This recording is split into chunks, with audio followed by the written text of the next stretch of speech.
Okay, guys.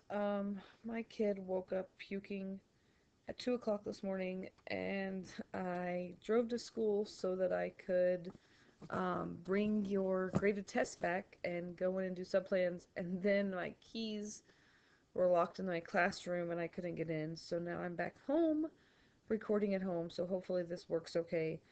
I did leave the graded tests. Jessica, I'm so sorry, but I believe your test is still in the basket, and I couldn't get in my classroom. So I will get yours graded this weekend and give it back to you Monday. Um, again, very sorry about that.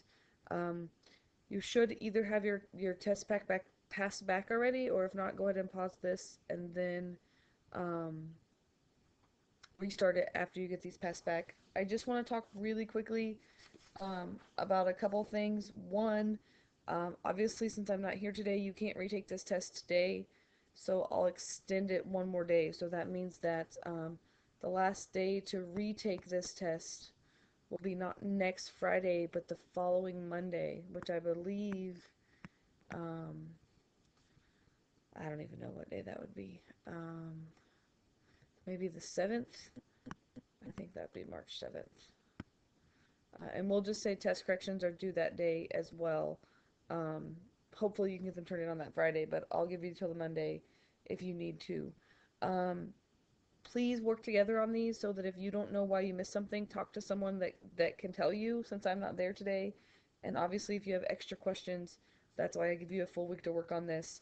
But a lot of people, like, it's very funny how these tests work. Of some people do really much better on the no calculator, and other people do much better on the calculator.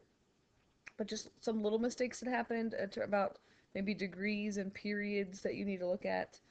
Number 14, right? Just like on the calculator part, I kind of had an explain problem. Number 14, I wanted to know why when you do this,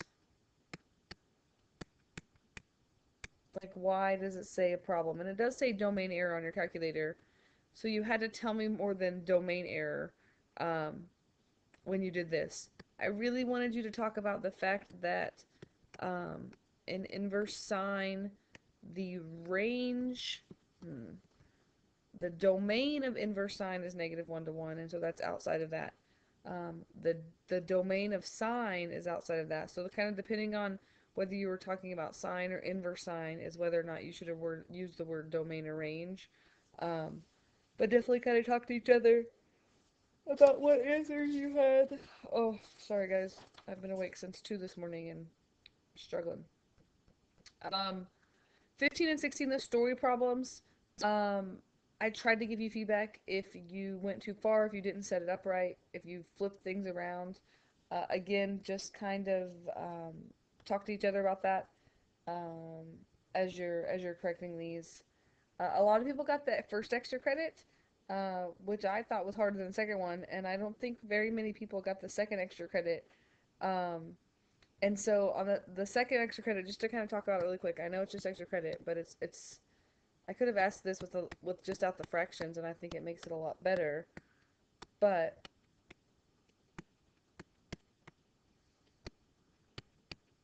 it says find the minimum value, right? Well, the minimum value for sine, think about our range for sine, right?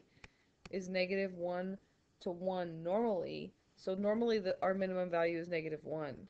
Well, what changes in this problem? Well, there's an amplitude up there, so that means that this part, right, would have a minimum value of -4/5. But there's also this vertical change here, which means that your minimum value is going to be -4/5 and then translated down -3/5, which means the answer there should have been -7/5. Okay? So the plan is do your test corrections. You should have got most of them done yesterday. If you get them all done today and you don't want to retake the test, by all means you can turn it in. Remember that I need your test, both parts of your test and your test corrections turned in, all stapled together when you're done with this.